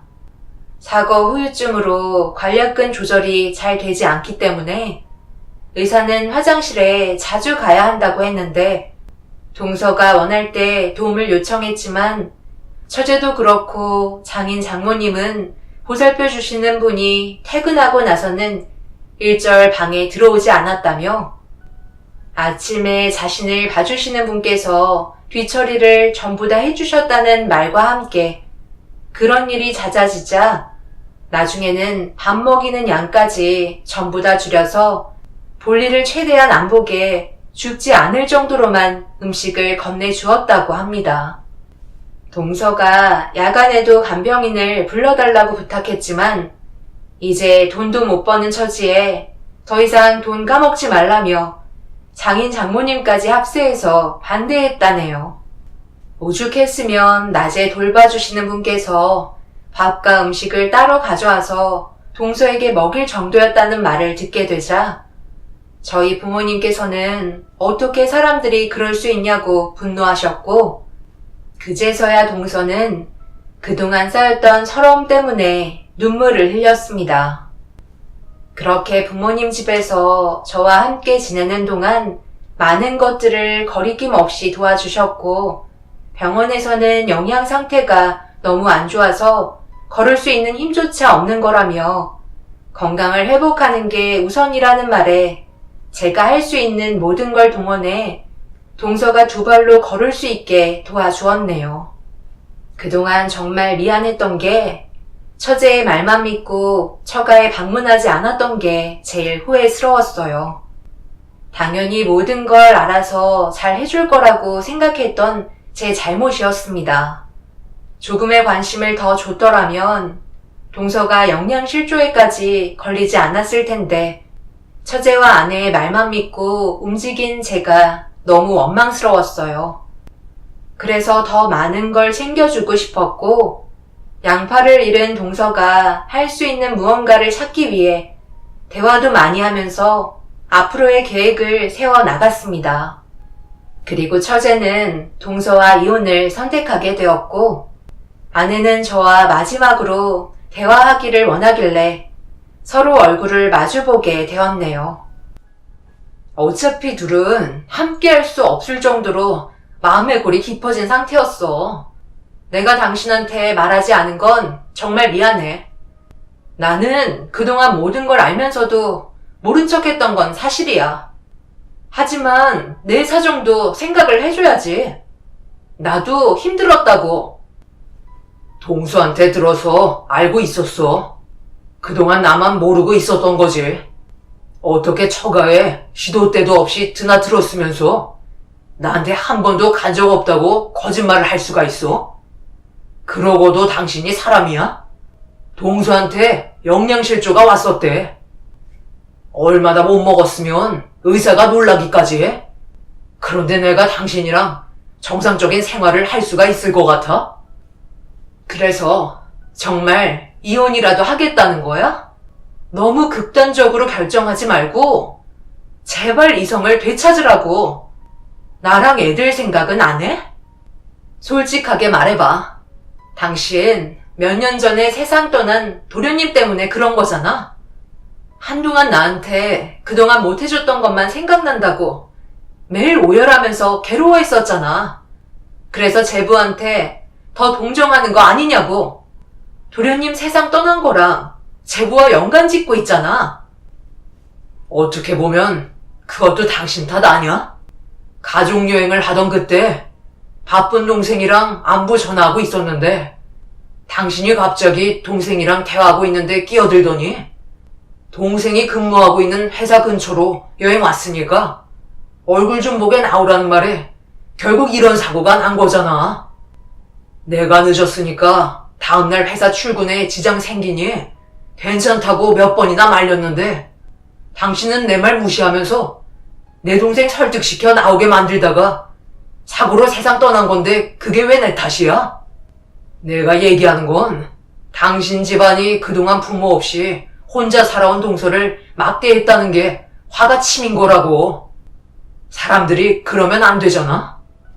정상도 아니고 사고를 당해서 양팔을 잃었는데 어떻게 그런 식으로 행동을 할 수가 있는 건지 나는 도저히 이해가 안 돼. 내 마음 변하지 않았고 당신과의 인연은 여기서 끝내도록 할게. 더 이상 우리 엮이지 않았으면 좋겠다. 아내는 또다시 제 아픈 마음을 들춰서 고통스럽게 만들었어요. 솔직히 동생이 사고로 세상을 떠난 뒤 항상 동생처럼 가깝게 지내던 관계를 유지했던 동서를 지켜주고 싶었기 때문에 더 이상 고민하지 않았던 건 사실이었습니다. 하지만 아내와 처가 식구들의 잘못은 인간으로서 용서받을 수 없었기 때문에 저는 아내와의 인연을 마무리 지었고 남으로 살게 되었네요. 아이들도 제가 한 결정을 존중해 주었어요. 그리고 아이들 또한 저희 집에서 함께 생활했습니다. 그렇게 동서와 함께 지내는 동안 알게 된 건 사람 마음가짐이 중요한 것 같아요. 처가 식구들은 하나같이 동서를 불편한 존재라고 생각했었기 때문에 모든 것들을 해주고 싶지 않았던 거였지만 저희는 한 가족이라고 생각했었기 때문에 동서를 보살펴 주는 데 있어 불편하다고 생각한 건 하나도 없었습니다. 도움을 주시는 분들도 몇 분 계셨고 최대한 서로에게 힘들지 않게 조금의 문제가 있다면 하나씩 해결해 나가면서 맞춰가고 있었어요. 아이들도 저희 부모님과 제가 진심으로 동서에게 도움을 주니 똑같이 행동하며 배우고 있었습니다. 만약 처가에서 생활했다면 안 좋은 것들만 배우며 살았었겠죠. 제가 한 결정 후회 없고 지금의 인생이 저에게는 황금빛이라고 말할 수 있을 것 같네요. 과거의 제 인생은 잿빛이었지만 지금은 모두가 함께 웃으면서 더욱더 밝아졌습니다. 그리고 이제는 동서가 아닌 제 동생이 된 진석이와 앞으로 해야 할 일이 생겼어요. 철인 3종 경기라는 운동인데 함께 하기 위해 많은 것들을 준비 중에 있네요. 사람 사는 인생 뭐 있나요? 흘러가는 대로 받아들이고 주어진 현실에 최선을 다하며 언제나 밝은 모습으로 인생을 즐기는 게 최고라 생각합니다. 그리고 며칠 전에 애들이 저에게 갑자기 귓속말로 한마디 속삭였는데 아내에게 남자가 생긴 듯 하네요. 애들이 가끔 아내와 시간을 보냈는데 돈도 많고 좋은 남자라며 결혼까지 생각하고 있다고 했지만 만날 때마다 아내가 선글라스를 끼고 있어서 애들이 선글라스를 벗겼는데 얼굴에 멍자국이 많이 있었다고 걱정스러워 하더라고요. 처제가 소개해준 사람이라던데 아무래도 손버릇이 있는 남자를 만나고 있는 듯 보이네요. 저와는 이혼을 했고 이제는 남이 되어버린 상태라 더 이상 아내의 삶에 관여하고 싶지는 않습니다. 그래서 애들한테는 뭐라고 해야 할지 그것도 고민이네요. 제 아이들이 상처 안 받고 잘 넘어갈 수 있는 방법을 알려주시면 감사하겠습니다. 제 사연 들어주신 분들, 오늘 하루도 힘내시고 저희 가족이 앞으로 행복하게 살아갈 수 있도록 많은 응원 부탁드리겠습니다. 여러분들의 인생길 또한 언제나 꽃길이 되시길 바랍니다. 감사합니다. 안녕하세요. 저는 이번에 정말 말도 안 되는 일을 겪었는데요. 너무 충격적인 사건이었고 용서받기에는 어려울 것 같아 아직까지 해결이 안 된 상태입니다. 어떻게 사람이 그럴 수 있는지 이해하기 힘들 정도로 많은 충격을 받은 상태라 현명한 선택을 하기에는 무리가 있을 것 같아 여러분들과 함께 의논을 해볼까 합니다. 처음 며느리가 저희 집에 인사 왔을 때 너무 고마웠어요. 제 아들은 평생 결혼 못할 거라 생각했었는데 서로 사랑하고 있다며 앞으로의 미래를 함께하고 싶다는 말에 간절하게 바라고 기다렸던 말이라 눈물을 보일 수밖에 없었네요. 그리고 그날 이후 문제없이 결혼식까지 이어질 수 있었습니다. 아들과 며느리의 행복을 보고 있으니 저 또한 웃음이 끊이지 않았고 눈을 감는 날까지 좋은 일만 생길 줄 알았습니다. 하지만 날이 가면 갈수록 아들과 며느리한테 조금씩 문제가 생기기 시작했고 최대한 간섭을 하지 않으려 했지만 저희 집에 저녁을 먹으려 모두가 한자리에 모인 날 아들의 불만이 입 밖으로 나왔고 애써 분위기 좋게 만들려고 노력했지만 저 또한 그냥은 넘어갈 수가 없을 것 같아 결국 한마디 하면서 얼굴을 붉히고 말았습니다. 이건 어느 정도 시간이 필요한 문제잖아. 둘 다 젊은 나이도 아니고 나이가 찰 만큼 찼는데 임신이 바로 되겠어? 그러니까요. 그래서 제가 시간을 두고 마음 편히 생각하라고 했는데 이 사람이 임신에 너무 예민하잖아요. 어머님, 그게 아니라요. 저한테는 시간이 많지 않아서 그래요. 곧 있으면 40인데 여유 부리고 있다가 결국 아이를 가지지 못하면 그때는 어떡하라고요? 마음 먹은 대로 된다면 제가 이렇게까지 예민하겠어요? 그래, 무슨 말 하는지 충분히 알겠는데 그렇다고 없던 아이가 갑자기 하늘에서 떨어지는 것도 아니잖아. 내 생각에도 마음의 여유를 가지고 천천히 밟아나가면 분명 좋은 소식이 올 거다. 둘 다 건강하다고 진단받았다며. 며느리는 임신을 하지 못하는 기간이 늘어나자 점점 불안해하고 있었어요. 그렇다고 마음먹은 대로 되는 것도 아니기 때문에 충분히 여유를 가지고 기다릴 필요가 있었습니다. 하지만 며느리는 자신의 나이 탓을 하면서 임신을 할 수 없을지도 모른다는 생각이 머릿속에 가득 차 버렸는지 결국 눈물을 쏟아내게 되었네요. 아들도 그렇고 저 또한 며느리의 마음을 모르는 건 아니었어요. 둘 다 늦은 나이인 만큼 저에게 손주를 하루라도 빨리 안겨주고 싶어 한다는 거 충분히 이해할 수 있었습니다. 그래서 며느리가 극도로 예민해졌던 거였고 날이 가면 갈수록 이해할 수 없는 움직임을 조금씩 보이고 있었네요. 어머님, 갑자기 연락도 없이 어쩐 일이세요?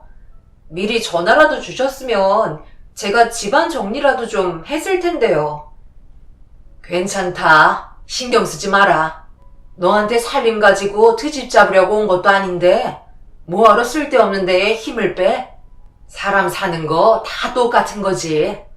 내 아들이 요즘 너 때문에 잠 한숨 못 잔다고 해서 도대체 뭔 일인가 싶어 와봤다.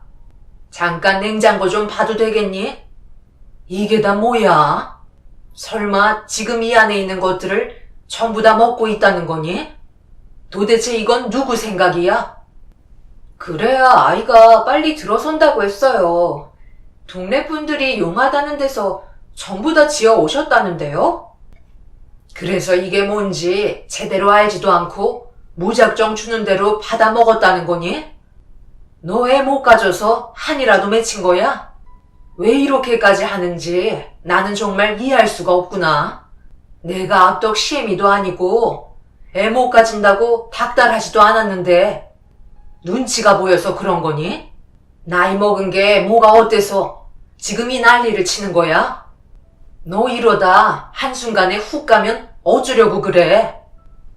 어머님이 저 생각해 주시는 거 잘 알고 있는데요. 그렇다고 언제까지 두 손 놓고 아이가 오기만 기다릴 수는 없는 거잖아요. 기본적으로 안정적인 가정을 꾸리기 위해서는 그이와 제 사이에 아이가 있어야 한다고요. 그리고 저는 정말 진심으로 원하고 있어요. 그러니까 너무 걱정하지 마세요. 제가 먹는 건 몸에 좋은 거라고 하셨어요. 이거 먹으면 밥 안 먹어도 될 정도로 좋은 것들만 전부 다 넣었다는데요? 그리고 지금 이것저것 가릴 처지는 아니잖아요. 여기에 있는 한약들이 어떤 약재로 만들어졌는지 제대로 알지 못하면서 무조건 좋은 거라고 입에 털어넣으면 임신을 한다 해도 정상적인 아이가 나올 것 같니? 전부 다 폐기 처분할 거니까 조만간 시간 내서 나랑 같이 한약방에서 제대로 진찰받은 뒤에 약 처방받도록 해라. 이런 식으로 했다가는 큰일 날 수도 있는 거야. 너는 왜 이렇게 미련한 거니? 결국 며느리의 행동이 너무 미련하고 답답한 마음에 한 소리를 하고 말았어요. 아이를 가지겠다는 집착이 상당히 심했었는데 거기에 안사돈께서 불을 지피고 계셨다는 게 저를 더 화나게 만들었네요. 무슨 한약인지 알지도 못하면서 무작정 주는 대로 받아 먹은 건 좋지 않다고 생각했기 때문에 종류도 상당히 많았던 한약들을 전부 다 폐기시켜 버렸고 며느리는 제가 한약들을 전부 다 뜯어서 하수구로 버리자 난리가 나고 말았습니다. 그래서 며느리의 얼굴을 보며 아이 안 가져도 되니까 몸이나 신경 쓰라며 다시 연락할 때까지 쓸데없는 짓 하지 말라고 목소리를 높이게 되었네요. 그동안 침착하게 며느리를 설득시키려 많은 노력을 해왔었는데 저도 사람인지라 한계까지 차오른 인내심이 터지고 말았어요. 아이가 생긴다면 당연히 집안 경사이지만 제가 걱정하는 건 며느리와 달랐습니다. 제 아들이 결혼은 못할 거라 생각했었고 세월이 흐르면서 자연스럽게 포기하며 살아왔었는데 어느 날 아들이 며느리감을 데려왔을 때 얼마나 고마웠는지 몰라요. 그렇게 힘들게 들어온 며느리한테 문제라도 생기게 될까봐 저는 그게 걱정이었네요. 그래서 제가 한 행동은 며느리를 지키기 위한 결정이었고 집에서 나오자마자 안사돈에게 전화를 걸었습니다. 서로 진지하게 대화를 주고받아야 할 것 같았어요. 제가 갑자기 얼굴 좀 뵙자고 한 이유는 대충 아시겠죠? 도대체 왜 일을 이렇게 진행하시는 거예요? 무슨 말인지 전혀 감이 안 잡히네요. 저는 단지 은영이가 아이를 가질 수 있게 뒤에서 지원해 준 것밖에는 없는데요. 지금 하신 행동들이 따님을 위해서 했다는 말이에요? 그 한약들 성분이 어떻게 되는데요? 설명해 주실 수 있으신가요? 종류도 수십 가지던데 어떻게 그 많은 것들을 먹으라고 그냥 던져줄 수가 있는 거죠? 기본적으로 은영이를 데리고 한의원에서 진찰부터 받아야 하는 게 우선시 돼야 하는 거 아닌가요? 그러다 정말 몸에 문제라도 생기면 그때는 어쩌려고요? 해달라는 거 해줬는데 뭐가 문제예요? 아이를 가지고 싶다잖아요. 사부인께서는 손주 원하지 않으세요? 이런 식으로 아이를 만들 거라면 저는 원하지 않죠. 제 아들이 지금까지 홀로 지내오다가 이제야 겨우 은영이 만나서 행복한 삶을 유지하려 하는데 아직 만들어지지도 않은 아이 때문에 결혼 생활에까지 문제가 생긴다면 저는 반대합니다. 그래서 하고 싶은 말이 뭔데요? 제가 간섭하지 말라는 건가요? 저 딴에도 노력 많이 한 거라고요. 아닌 것 같으세요? 그거야 모르죠. 안사돈께서 애가 들어서는 한약을 준 건지 아니면 영영 임신하지 못하는 한약을 처방해 준 건지 알 수 없는 거 아닌가요? 솔직히 자기 배 아파 낳은 친엄마가 아니니 그 속을 제가 어찌 알겠어요? 앞으로 조심 좀 해주세요. 늦은 나이에 사돈 어른이랑 재혼하셨으면 적당히 하셔야죠. 제가 봤을 때 안사돈 행동이 좋아 보이지는 않네요. 그래서 뭐 어쩌시게요? 사부인이 저한테 뭘 하실 수 있냔 말이에요. 법적으로 내가 은영이 엄마라고요? 안사돈이 사돈 어른과 결혼한 지 몇 년이 되지 않았다는 말을 며느리에게 들은 적이 있었어요. 좋은 사람 같다는 말을 듣기는 했었지만 제가 그동안 살아오면서 느껴온 연륜으로 봤을 때 안사도는 좋은 사람 같지는 않았습니다. 그래서 직접 만나서 진지하게 대화를 해보니 더욱더 확신이 들더라고요. 혹시 모를 일을 대비해 당분간 며느리와 떨어뜨려 놓는 게 좋을 거라 판단했고, 안사돈에게 어느 정도 무언의 경고를 준 뒤 먼저 자리에서 일어났어요. 며느리를 건드리면 제가 가만두지 않을 거라는 걸 대화 속에서 계속해서 내비쳐서 그런지 눈치를 살피며 더 이상 아무 말도 하지 않았습니다. 그리고 며칠 뒤 시간을 내서 며느리와 약속을 잡아 예약을 잡아두었던 한의원에서 이런저런 진찰을 받은 뒤에 체질에 맞게 몸에 좋은 한약을 처방받았고 꾸준하게 한의원에 다니면서 관리를 받을 수 있게 도와주었습니다. 그러면서 며느리와 점점 더 가까워질 수 있는 상황들이 자연스럽게 만들어졌어요. 그동안 잘하지 못했던 대화도 주고받으며 서로를 알아갔죠. 그렇게 몇 달의 시간이 지나고 나서 어느 날 며느리에게 전화가 왔어요. 간절하게 바라던 아이를 임신하게 되었다며 눈물을 흘리고 있었습니다. 그동안 정말 많은 노력을 해왔다는 걸 저 또한 알고 있어서 같이 눈물을 흘렸고 남편과 함께 서둘러 며느리 집으로 향했어요. 아들도 그날은 시간을 조절해서 일찍 퇴근을 했고 저희 집안의 경사라 좋은 곳에서 외식을 하며 며느리를 축하해 주었습니다. 저에게 선명하게 두 줄이 찍혀있는 임신 진단기를 보여주었고 그동안 며느리와 함께 많은 노력을 해왔기 때문에 서로 껴안으며 고생했다고 격려해 주었어요. 사돈어른은 임신 사실을 알고 계신 거니? 집안 경사인데 당연히 얘기했지. 조만간 얼굴 보자고 하시던. 일부러 얘기 안 했어요. 나중에 출산하고 만나는 게 오히려 좋을 것 같아서요. 혹시 모르잖아요. 불안하기도 하고요. 솔직히 어머님께서 저를 대해주셨던 행동들과 새어머니의 모습이 너무 달라서 살짝 겁이 나기 시작했거든요. 그동안 저를 생각해서 임신할 때 좋은 한약이라며 이것저것 주셨다고 생각했었는데 알고 보니까 그게 아니었잖아요. 그때 제 몸 상태에 대해 검사 받았을 때 아랫배가 엄청 차가웠다면서요. 그 한약들을 먹기 전에는 잘 몰랐는데 언제부터인가 아랫배가 너무 쑤실 정도로 아파졌었고 이렇게 먹는 게 맞나 싶었지만 아이를 가질 수 있게 해주는 약이라고 하니까 큰 의심 없이 먹었던 건 사실이었어요. 그런데 어머님이랑 한의원 가서 제대로 절차 밟아 몸에 맞는 약을 복용하면서부터 조금씩 좋아지는 게 느껴지더라고요. 그리고 아랫배의 통증도 사라졌고 차가운 냉기도 없어지면서 심리적으로 안정감을 찾았는지 임신까지 할 수 있었던 것 같아요. 그때부터 얼굴 뵙고 만나는 게 무섭기도 하고 불안해서 당분간 조용하게 지내는 게 좋을 것 같다고 판단했어요. 그러니 크게 신경 쓰지 않으셔도 돼요. 어머님이 새어머니랑 만나시고 난 이후부터 연락도 안 오고 있어요.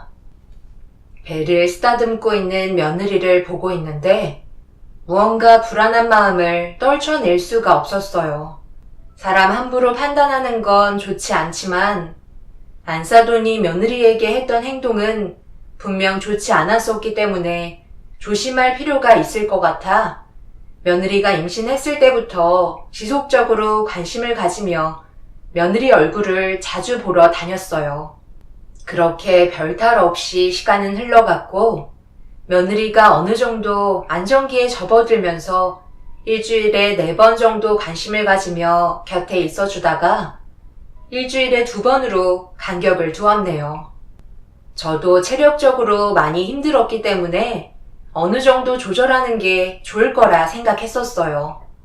그리고 어느덧 며느리는 산딸을 앞두게 되면서 체력을 많이 보충하는 게 좋을 것 같아 우족탕을 끓여 며느리 집에 도착해 초인종을 눌렀네요. 그런데 아무런 인기척도 들리지 않길래 현관 비밀번호를 알고 있던 터라 별 생각 없이 문을 열고 들어가려 하는데 처음 보는 신발 하나가 놓여 있었고 아기 방에서 쿵하는 소리와 함께 며느리의 목소리가 들려오기 시작했어요. 너무 놀라 급하게 아들과 며느리가 꾸며놓았던 아기 방문을 활짝 여는 순간 며느리는 회개망측한 행태의 모습을 한 상태로 저와 눈이 마주치고 말았습니다. 저는 깜짝 놀라 며느리를 분리시키며 뭐 하는 거냐고 소리를 질렀어요. 은영아, 갑자기 이게 뭐 하는 짓이야? 그만해라. 무슨 이유 때문인지 모르겠지만 이런 방법은 옳지 않은 거야. 이거 놓으세요. 제가 저 사람을 가만두지 않을 거예요. 저는 제 아이를 지키기 위해 했던 행동일 뿐이라고요. 사부인 오셨어요? 조금만 늦으셨다면 숨이 넘어갈 뻔했네요. 덕분에 목숨은 건질 수 있었어요. 이런 식으로 한다고 해서 달라지는 건 아무것도 없다. 내가 뭐라고 그랬어? 항상 긴장 늦추지 말고 조심하라고 했지? 어차피 되돌릴 수 없다고. 은영아, 지금 안사돈이 무슨 말을 하는 거야? 내가 알지 못하는 일이라도 있었던 거니? 울지만 말고 말을 해야 할지. 오늘 몸이 하도 무거워져서 그이가 입고 갈 셔츠를 다리지 못했거든요. 그래서 곧 출산도 하니까 앞으로 며칠 동안은 챙겨주지 못할 것 같아 세탁소에 잠시 다녀왔는데 문을 열고 들어온 사이 주방에서 새어머니가 저와 눈이 마주쳤어요. 오신다는 연락도 없으셨는데 갑자기 찾아오셨길래 무슨 일인지 여쭤보는 순간 제 눈에 이상한 장면을 목격했어요. 며느리는 눈물을 흘리면서 배를 어루만지고 있었고 그동안 며느리가 매일 아침마다 먹고 있었던 건강주스에 알 수 없는 약을 타고 있었다는 걸 목격했다는 말에 급하게 주방으로 달려가 확인을 해보니 흰색 가루 같은 게 주방 바닥에 떨어져 있었어요. 그리고 건강주스 옆에는 찢어져 있던 약봉투가 놓여 있었고 주스에 무언가를 집어넣다가 며느리에게 걸려 몸싸움이 일어났던 걸 알 수 있었네요. 약봉투를 쥐어든 저는 손이 부들부들 떨렸고 혹시 모를 일을 대비해 구조대에게 전화를 걸어 도움을 요청한 뒤에 안사돈의 멱살을 잡으며 앞으로 며느리와 아이에게 조금의 문제라도 생기면 가만두지 않겠다고 소리를 지르며 바닥으로 패대기를 쳤어요. 그리고 바닥에 엎어진 안사돈이 저와 며느리를 노려보면서 왜 이런 행동을 했는지 실토하기 시작하면서 말도 안 되는 사실에 경악한 저는 입을 다물지 못했고 그 충격으로 며느리는 진통이 시작되었네요. 내가 왜 이렇게까지 했는지 과거를 되돌아보면 충분히 알 수 있을 텐데 나한테 되려 무릎 꿇고 용서를 빌어야 하지 않을까? 그때 내가 뭐라고 그랬어? 제발 한 번만 도와달라고 애원하고 있었잖아? 너랑 너희 아빠 바지가랑이 잡고 길거리에 쓰러져서 임신한 내 딸 좀 살려달라고 했는데 둘 다 무시하고 우리를 뿌리치지 않았어? 나는 그때 너희 아빠의 얼굴을 내 머릿속에 각인시켜 놓았었고 언젠가 마주친다면 절대로 용서하지 않을 거라고 매일 분노를 삼키고 있었다. 너희 가족이 한 번이라도 도움을 줬다면 내 딸과 아이는 이 세상에서 살아갈 수 있었다고. 모든 걸 잃어버린 나는 사는 게 무의미했고 세월이 흐르면서 더 이상 혼자 있고 싶지 않아 내 딸 뒤를 따라가려고 생각하며 도로에 뛰어들려는 순간 10년간 모습을 드러내지 않던 너희 가족이 나를 붙잡은 거야. 술에 많이 취한 것 같다며 조심하라고 도로 밖으로 부축해주면서 그날은 나를 도와주더라고. 나는 너희 아빠의 얼굴을 한시도 잊지 않았었어. 보자마자 확실하게 알 수 있었지. 그리고 그때부터 너희 가족을 뒤따라 다니기 시작했고, 나 또한 너희 아빠에게 불행을 주기 위해 모든 걸 계획하고 준비했다. 그리고 기회가 오기만을 기다리고 있었지. 네가 결혼을 하고 임신을 했을 때 과거에 내 딸이 겪었던 아픔을 그대로 전달해주고 싶었다고. 처음에는 임신이 되지 않게 온갖 안 좋은 한약을 넣어 먹였지만 내 앞에 걸림돌이 나타난 저 인간 때문에 방법을 바꾼 거야. 태어난 아이한테 차라리 문제가 생겨 평생 동안 아파하면서 살아가는 게 더 좋은 방법인 것 같아. 네가 즐겨 먹는다던 건강 주스에 그동안 수면제를 타왔지. 임신 중에 복용하게 되면 기형아를 가져올 수 있다고 하더라고. 장이아를 출산했을 때의 고통을 옆에서 지켜보면서 평생 동안 내 딸과 뱃속에 있던 아이가 받았을 고통을 되돌려주고 싶었어. 그러니 나는 잘못이 없는 거다. 애초부터 너희들이 먼저 잘못한 거라고. 이제야 생각이 나네요. 그런데 그때는 저희도 어쩔 수 없는 상황이었어요.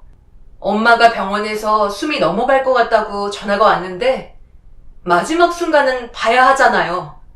저희도 당신을 얼마나 많이 원망했는지 알아요? 조금만 더 일찍 도착했더라면 엄마의 마지막 순간을 볼 수 있었을 텐데 저희를 붙잡는 바람에 병실에 도착했을 때 이미 세상을 떠나셨다고요. 저희가 올 때까지 끝까지 버티셨다는 의사의 말에 하늘이 무너질 것만 같았고, 당신을 원망하고 있었지만 저희는 그날을 잊고 살아왔었어요. 그런데 저희가 어떤 사정인지 알지도 못하셨으면서 이런 끔찍한 일을 저질러요? 그때 당시 주변에 도움 주실 분은 정말 많았잖아요. 그걸 저희 탓으로 돌리는 건 문제가 있는 거라고요. 며느리와 안사돈의 사이는 과거에서부터 얽혀 있었고 서로가 가지고 있던 그날의 안 좋은 기억들을 끄집어내기 시작했습니다. 각자의 사정이 있었고 어쩔 수 없는 상황이었다는 걸 두 사람을 통해 듣게 되었지만 문제는 안사돈의 경우 복수를 꿈꾸고 접근을 했다는 게 더 큰 문제를 만들어 버렸네요. 결국 며느리는 진통을 호소하면서 때마침 찾아온 구조대의 도움으로 응급실에 실려갔고 며느리의 상태가 어떤지 알 수 없었기 때문에 주저앉아 있는 안사돈을 놔두고 며느리를 따라갔습니다. 고통스러워하고 있던 며느리는 거친 숨을 반복해서 내쉬며 눈물을 흘리면서 아이가 괜찮지 않을까봐 걱정하고 있었어요. 건강 주스만 마시면 잠이 쏟아지길래 만삭이 되면서 피로해서 그런 줄 알았는데 이런 끔찍한 일이 닥칠 거라곤 전혀 생각하지 못했다면서 힘들게 찾아온 아이에게 조금이라도 문제가 생겼을까봐 두려워하면서 제 손을 꽉 잡고 있었습니다. 그리고 병원에 도착하자마자 출산이 시작되었고 온 가족이 저희가 있는 곳으로 달려왔네요. 숨을 헐떡이며 찾아온 사돈 어른은 아무것도 모르는지 딸의 상태만 물어보길래 따로 불러 과거에 있었던 일들 때문에 안사돈이 며느리한테 충격적인 행동을 저질렀다는 걸 알려드렸고 그제서야 사돈 어른께서도 전부 다 생각이 나셨는지 그 자리에 주저앉으셨네요. 사돈 어른은 과거의 기억 때문에 눈물을 흘리시다가 힘겹게 일어나신 뒤 나중에 다시 오겠다며 어디론가 전화통화를 하시면서 병원 밖으로 나가셨습니다. 그렇게 몇 시간이 흐르고 며느리가 무사히 출산했다는 소식에 저희 모두는 긴장하면서 태어난 아이의 얼굴을 보기 위해 기다리고 있었어요. 그리고 몇 분 뒤 저희 앞에 모습을 나타낸 출생한 아이의 얼굴을 보는 순간 오열을 하고 말았습니다. 어디 하나 문제없이 뱃속에서 잘 자라준 아이한테 너무 고마웠었어요. 그리고 뒤이어 분만실에서 실려 나오는 며느리 또한 눈물을 흘리면서 저와 눈빛을 주고받았습니다. 의사에게는 그동안 수면제를 복용했었던 일에 대해 설명하며 아이의 건강 상태를 추가적으로 확인해 주길 부탁했어요. 다행히 아이한테는 특별한 문제는 없었지만 갑자기 찾아온 안사돈 때문에 병실은 난장판이 되고 말았습니다. 여기가 어디라고 찾아온 거예요? 당장 나가세요. 아이가 어떻게 됐는지 궁금해서 온 건가요? 어디로 가야 할지 본인이 더 잘 아실 텐데요. 당장 경찰서에 찾아가서 자수하세요. 그리고 며느리한테 뭘 잘못했는지 전부 진술하라고요. 미안하다. 내가 생각이 짧았구나. 그저 내 딸과 아이가 세상을 떠났다는 현실 때문에 복수의 눈이 멀어 너한테 몹쓸 짓을 저질렀구나. 당연히 용서받지 못할 행동이었지만 그래도 한 번만 나한테 기회를 줄 수 있겠니? 갑자기 찾아오셔서 뜬금없이 용서를 해달라고요? 좀 전까지 어떤 일이 있었는지 모르시는 거예요? 예전에 너희 아빠가 내가 도와달라고 했을 때 뿌리치고 갔던 게 마음에 걸렸는지 그날 사고 현장을 수소문해서 한번 찾아온 적이 있었다고 하더구나. 나도 방금 너희 아빠한테 들었던 거다. 장례식장 비용 전액을 지불하셨다는 걸 이제야 듣게 되었어. 나도 그때는 익명으로 우리를 도와줘서 누군지 알지 못했었는데 내 딸과 연관되어 있는 사람이라고만 생각했었지. 그래서 내 딸과 만나고 있던 사위의 가족인 줄 알았지만 아니라는 말에 결국 밝혀내지 못하고 지금까지 살아왔었단다. 그런데 너희 아빠가 방금 나한테 과거에 있었던 일에 대해 전부 다 설명해주면서 그때 당시 얼굴 보는 게 너무 죄송스러워서 장례식 비용만 처리해줬다는 말에 내가 한 행동이 잘못됐다는 걸 알게 되었다. 정말 미안하다. 이렇게 좋은 사람들한테 내가 몹쓸 짓을 저질렀구나. 며느리도 전혀 알지 못했던 일들인지 아무 말도 하지 못하고 안사돈을 바라만 보고 있었어요. 그리고 뒤이어 사돈 어른께서 병실에 들어오셨고 무릎 꿇고 용서를 빌고 있던 안사돈을 일으켜 세운 뒤 병실 밖으로 나갔습니다. 밖에는 경찰들이 대기하고 있었고 그렇게 법적인 처벌을 받을 수밖에 없었네요. 한순간에 며느리와 아이까지 위험에 처해질 수 있었던 상황이었기 때문에 죄질은 가볍지 않다는 말을 듣게 되었어요. 어떤 식으로 처벌을 내려야 할지 답은 정해져 있지만 형량이 늘어나고 줄어드는 건 저희가 안사돈을 얼만큼 용서를 해줬냐에 따라 합의 유무와 반성하는 태도를 종합적으로 고려해 달라진다고 합니다. 지금 이런 상황 속에 여러분들께서는 어떤 판단을 내리실지 의견을 들어보고 싶어 이렇게 사연을 신청하게 되었네요. 많은 분들의 생각이 저희 가족에게 많은 도움이 될 것 같습니다. 다행히 아이의 건강 상태는 양호하고 아무런 문제가 나타나지 않아 저희는 그것 하나만으로도 감사하게 생각하고 있습니다. 하루빨리 지금의 상황이 속 시원하게 해결이 되었으면 좋겠네요. 여러분들의 소중한 의견 기다리고 있겠습니다. 오늘 하루도 좋은 날이 되시길 바랍니다. 감사합니다.